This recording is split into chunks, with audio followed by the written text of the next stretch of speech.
friends, today in this lecture we will discuss about retinoblastoma and the role of RB protein in cell cycle regulation. So retinoblastoma is a rapidly developing cancer that develops in the cells of retina, the light detecting tissues of the eye. Okay, retinoblastoma is normally a childhood tumor of the retina. It is usually caused by RB1 gene whose mutation leads to a loss of function.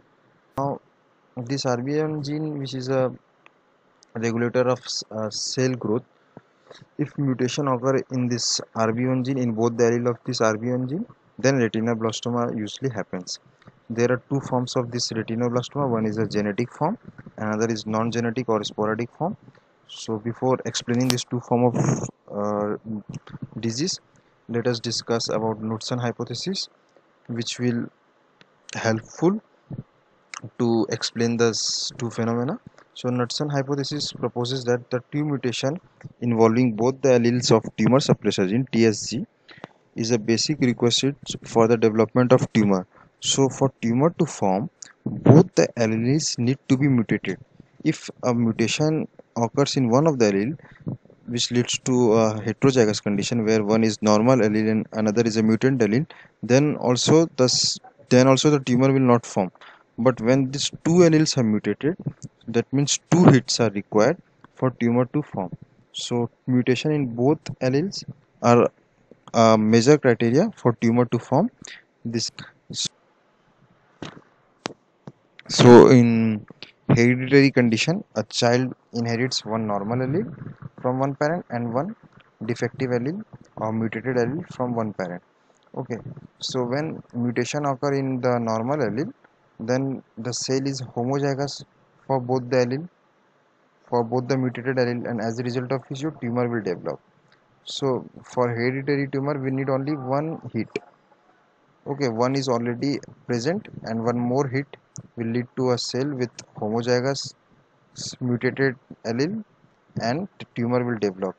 But while for sporadic, child normally inherits both the normal allele from the parents, and two separate somatic mutation is required in both the alleles, and when this two mutated allele accumulates in the cells, in that case your tumor will again form. So here two hits are required because the child is born with the normal copies of RB gene. So let us discuss about RB gene. RB gene was the first tumor suppressor gene to be discovered. It is usually located on chromosome 13.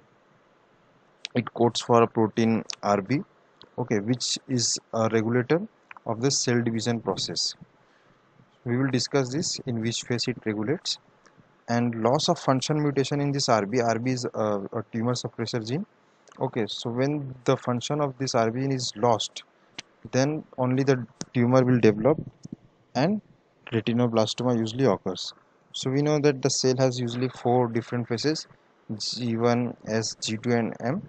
G1 and G2 both are the major checkpoints.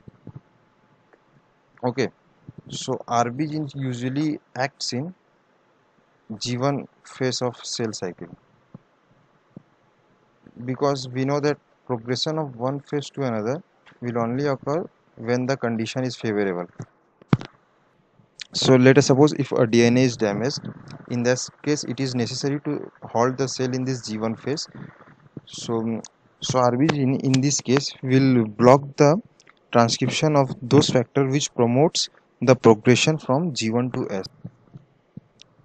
So let us discuss about the mechanism of this RB gene. Under normal condition or under hypophosphorylated condition, the RB gene usually binds to this ETF, which is a transcription factor. Okay, then this complex binding of this RB to the recruits two additional factors. These are nothing but chromatin remodeling factors, which are number one your histone deacetylase and another two histone methyl transferase. Both of these two factors reduces transcription. Okay, they reduce transcription of S phase promoting factors when they bind to this RB complex. So when these two factors are recruited, there will be no transcription of S phase promoting factors, okay, and no progression from G1 to S. Now what happens when this RB protein is hyperphosphorylated? Accumulation of cyclin D and CDK4/6 complex and cyclin E CDK2 complex leads to hyperphosphorylation of this RB protein, and as a result of which now this E2F factor is released. It cannot bind to this RB, and when it binds to this DNA, it promotes the transcription. So when transcription will occur, all those promoting factors will be produced. Now the cell can pass from G1 to S phase. Now the cell can easily pass from G1 to S phase. Okay, so how this RB is inactivated? There are three different mechanisms. One is the mutation in the gene, such as your sporadic and genetic form. This mutation leads to inactivation of RB gene, and when this RB is mutated, it can no longer binds to our ETF, and when ETF is free, then it can promotes the transition from G1 to S phase. So basically in that case there will be unregulated control of transition from G1 to S. Okay, and as a result of which your there will be a cell cycle deregulation, and a malignant phenotype can be seen. So mutation or inactivation in RB will promote retinoblastoma. Point number 2, overexpression of CDK4/6 and cyclin such as DE.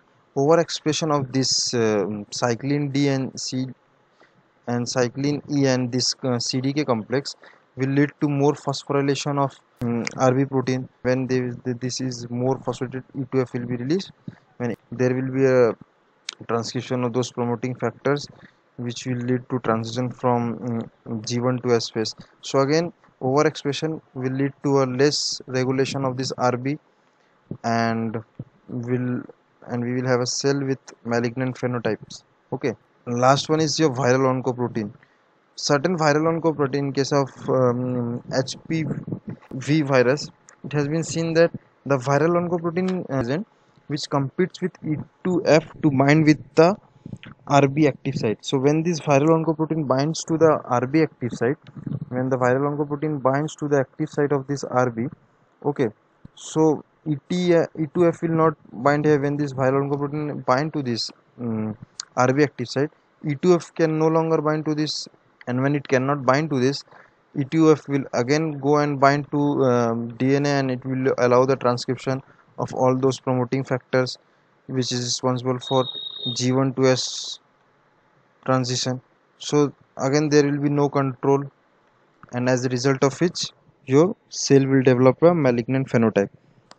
So I hope you guys have understood the concept behind this. So thank you for watching my video. If you like it, please like and subscribe.